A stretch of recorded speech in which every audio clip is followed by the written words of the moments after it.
If somebody had told me a homeowners association would try to steal part of my family's land with a smile and a clipboard, I probably would have laughed and gone back to fixing fence posts. But the evening I came home and saw bright pink survey flags cutting straight through my pasture, I knew right away this wasn't confusion. They fully intended to take what wasn't theirs. My name's Luke Mercer. I live outside a little town in western Kentucky called Briar Glen. My place sits on rolling pasture with old oak trees and fence lines my family's maintained for generations. My grandfather bought that land in the late 40s. My dad raised cattle there. I grew up on it. Land like that gets in your bones. You know every corner without thinking. Every fence post. Every dip in the ground. Every inch. That's why the second I saw those survey flags, my stomach dropped. There were dozens of them planted deep across my west pasture, nowhere near the real edge. 3 surveyors in orange vests were hammering stakes into the dirt like they owned the place. And standing behind them was Valerie Crane. Valerie was president of Cedar Ridge Estates, the subdivision built along my western fence line a few years earlier. If you've ever met somebody who treats HOA meetings like political office, that was Valerie. Always dressed sharp, always smiling, always acting like she'd already won before anyone else started talking. From day one she had opinions about my property. My tractor looked too visible. My hay bales felt messy. One time she actually suggested repainting my red barn because buyers touring the neighborhood could see it from the ridge. I told her the barn had survived tornadoes and 50 Kentucky winters, and if it ever needed decorating advice, I'd let her know. She never forgot that. I parked and walked straight over. Y'all mind telling me why there are survey stakes on my property? Valerie turned and smiled like she'd been waiting for me. Oh, Luke, perfect timing. Cedar Ridge completed a boundary review. I looked down. What? A correction. County records were updated, and it appears part of this tract technically belongs to HOA common use land now. She said it with a straight face. Then I looked behind her. That's when I saw Trevor Kent's backyard. Workers were building a brand new raised deck. Fresh lumber, concrete footings, stairs pointed directly toward the section Valerie was claiming. My section. And then I saw my fence. Cut clean through. Wire peeled back. Posts leaning. I stared at it for a second before looking back at her. You cut my fence. It was obstructing access, she said. You got paperwork? County review is in process. So no. Her smile tightened. We felt it was best to move forward. Trevor walked over, coffee in hand, acting real comfortable. No offense, Luke, but the lot line always felt off. That one got under my skin. Like property boundaries were based on feelings. I walked over to the old Steele County pin near the fence. Still there. Exactly where it had always been. Which meant somebody ignored it on purpose. And that's when they made a big mistake. Because Valerie kept talking like she'd already won. And Trevor kept watching workers frame that deck. And they both thought because I got quiet I was backing down. Truth was, I noticed something. 2 weeks earlier, I'd hired a forestry crew to clear brush on my north ridge. They got pulled onto another job before finishing and left a full-size Caterpillar bulldozer parked behind my barn. Fuel topped off. Keys still in it. Hadn't thought twice about it. Until then, Valerie was still talking about community expansion and shared green space. I honestly stopped listening, because all I could picture was steel tracks, and that half-built deck sitting where it never should have been. I looked at Valerie, looked at Trevor, looked at every fake survey stake hammered into my pasture. Then I nodded and said, calm as could be, all right. That caught Valerie off guard. All right. Yep. You understand? I understand perfectly. Then I turned around and walked back toward the barn. Behind me, I heard Trevor laugh. That was easier than expected. Valerie answered. I told you he'd come around. I kept walking. Didn't say a word. Evening shadows stretched long across the pasture while those bright pink flags snapped in the breeze. And sitting behind my barn, covered in dust and smelling like diesel, was that bulldozer. Waiting. If they'd looked over one more time, maybe things would have gone different. But they didn't. And the next morning, before Cedar Ridge had even finished brewing coffee, I climbed into that machine, turned the key, and the whole hillside woke up. That Caterpillar fired up with a deep diesel growl that echoed off the tree line and rattled the windows on the side of my barn. Even before I touched the throttle, I could feel the vibration through the seat. Scout, my old blue heeler, lifted his head off the porch and gave me that look dogs have when they know something unusual is happening. I sat there for a second with both hands on the controls and took one slow breath. I'm not a reckless person. Never have been. I'm the kind of guy who plans ahead, keeps records, fixes things before they break. But there comes a point where somebody keeps pushing and you finally realize they've mistaken patience for weakness.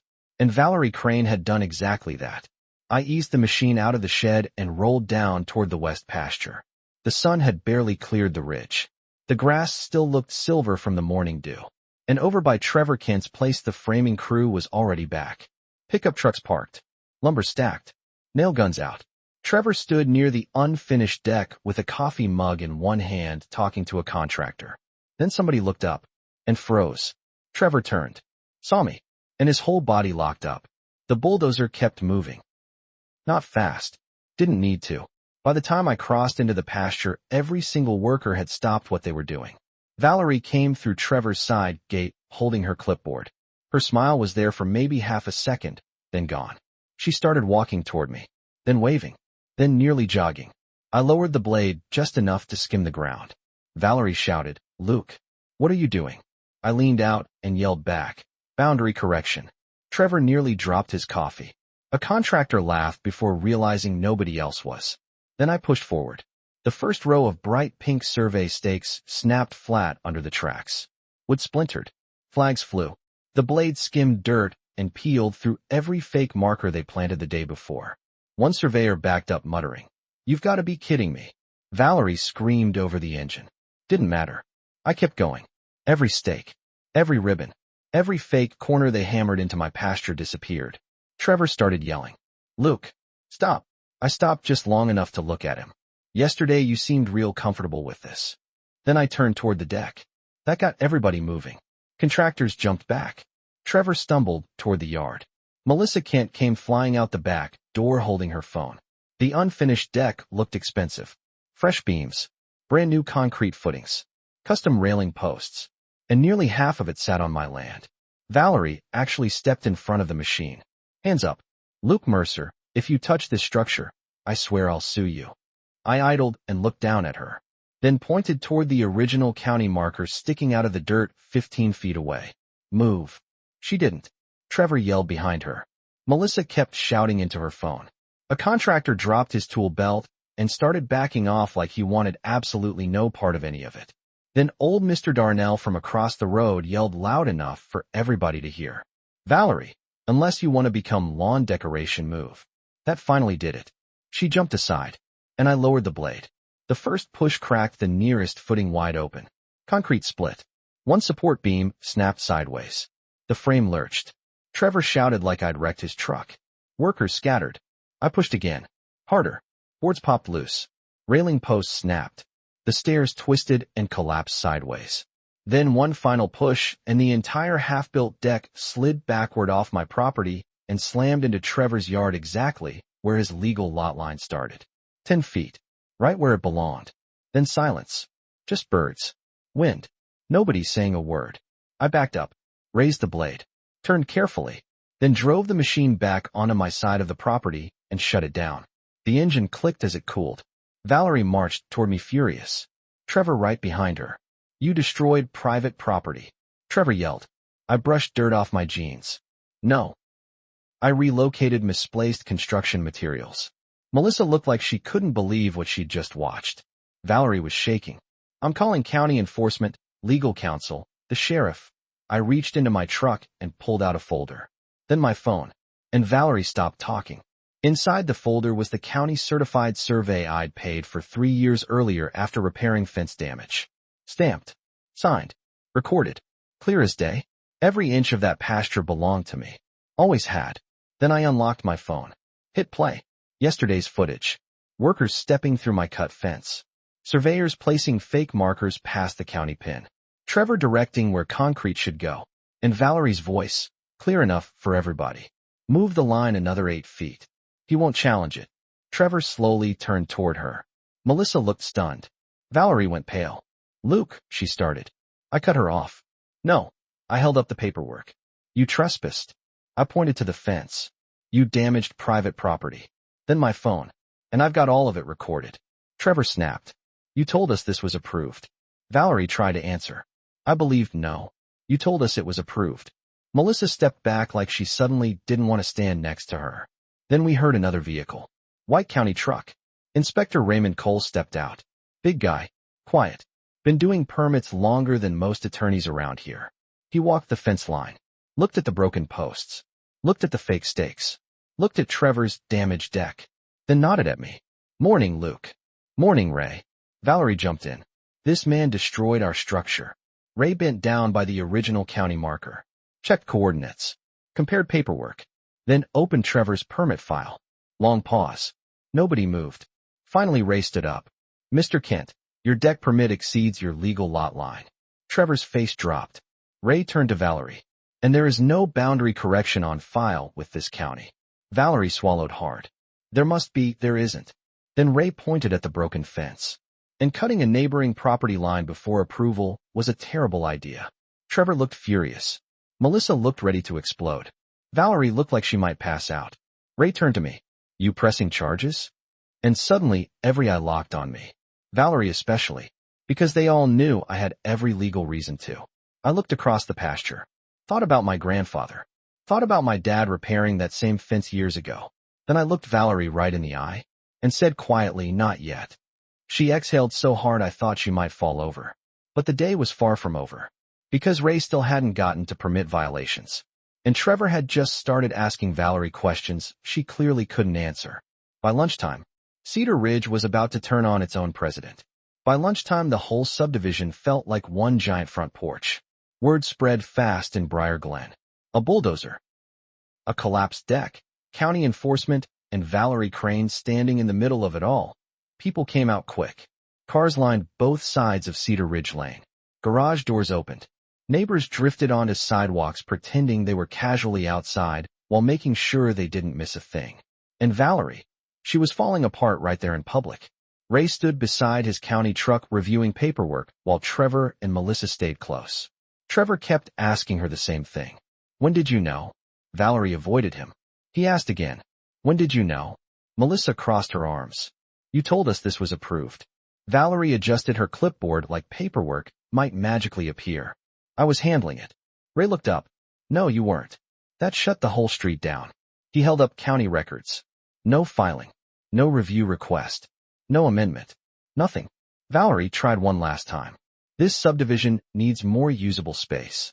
The boundary made practical sense. Practical. That word hit everybody wrong. Mr. Darnell laughed out loud. Trevor stared at her. So you lied. Melissa pointed at the deck. You cost us thousands.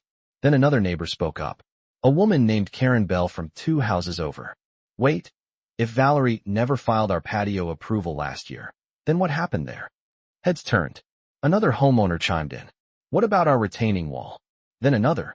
Our drainage permit. Questions started flying. One after another. Valerie kept backing up. Talking faster. Sounding less confident every second. For the first time since I'd known her, she didn't look powerful. She looked trapped. Ray finally closed the folder. Mrs. Crane, I'm issuing a stop work order and opening an investigation into permit misrepresentation involving Cedar Ridge HOA. Valerie went completely pale. Trevor shook his head. Melissa said flat out, you're done. And honestly, I almost felt bad for her. Almost. Then I looked at my pasture. The cut fence. Fresh tire marks across land my family's cared for decades. And whatever sympathy I had disappeared. That afternoon, Cedar Ridge called an emergency HOA meeting. Trevor asked if I'd come. I didn't plan to, but I went. And that room was tense the second I walked in. Valerie stood in front trying to defend herself. Talking about community planning, neighborhood value, long-term improvements. Nobody bought a word. Karen pulled up emails. Another homeowner brought paperwork. Trevor laid out exactly what happened with the deck. Then Melissa played the recording from my phone. Valerie's voice clear as day. Move the line another 8 feet. He won't challenge it. That was the end. Board members voted right there. Unanimous. Immediate removal. No debate. No delay. Valerie lost her position before the meeting ended. She grabbed her folder and headed for the door. As she passed me, she stopped. Wouldn't quite look at me. Then she said quietly, You embarrassed me. And I looked at her and said, No, Valerie. You handled that part yourself. She left. And as far as I know, never came back. The county moved fast after that. Trevor's permit got revoked and reissued correctly. The HOA got fined for survey tampering and unauthorized property interference, and a restoration order was filed. Everything damaged on my side had to be repaired by them. For 3 straight days, crews worked that fence line. New cedar posts, fresh wire, topsoil leveled, grass reseeded. Trevor even came over himself and helped reset posts. He looked exhausted. Finally, he leaned against the driver and said, "Luke, I should have checked before trusting her." I nodded. "Yeah, probably." Then he surprised me. He laughed. "Hell of a bulldozer, though." That got me. I laughed too. Melissa brought peach cobbler over the next evening as a peace offering. My wife said it might have been the most expensive dessert in Kentucky. She wasn't wrong. By Friday evening, the pasture looked normal again. Fence standing straight. Fresh grass down. Quiet. I walked out there near sunset with Scout beside me. Stopped at the old Steele County marker my grandfather helped set years ago. Still there. Solid. Unmoved. And I stood there thinking how strange land can make people act. How fast pride turns into entitlement. How easy it is for folks to convince themselves they deserve something that never belonged to them. But land remembers. Boundaries matter. Truth matters. And every now and then, justice shows up loud, covered in diesel smoke, riding on steel tracks. Now I'll leave you with this. A month later, Trevor rebuilt the deck legally on his side. Looks good too. No hard feelings. But every now and then when I'm mowing and glance over toward Cedar Ridge, I catch somebody standing on that deck looking out across my pasture. And I always wonder what they're thinking. Maybe they remember exactly what happened. Maybe they're wondering if I'd really do it again. And honestly, if somebody cut my fence and tried stealing family land a second time, yeah, I probably would. But tell me what you think. Did I go too far with the bulldozer? Or was that exactly what needed to happen once they crossed the line? Drop your thoughts in the comments. And if you enjoy HOA revenge stories, neighbor disputes, and real-world justice, hit like, subscribe, and I'll see you in the next one.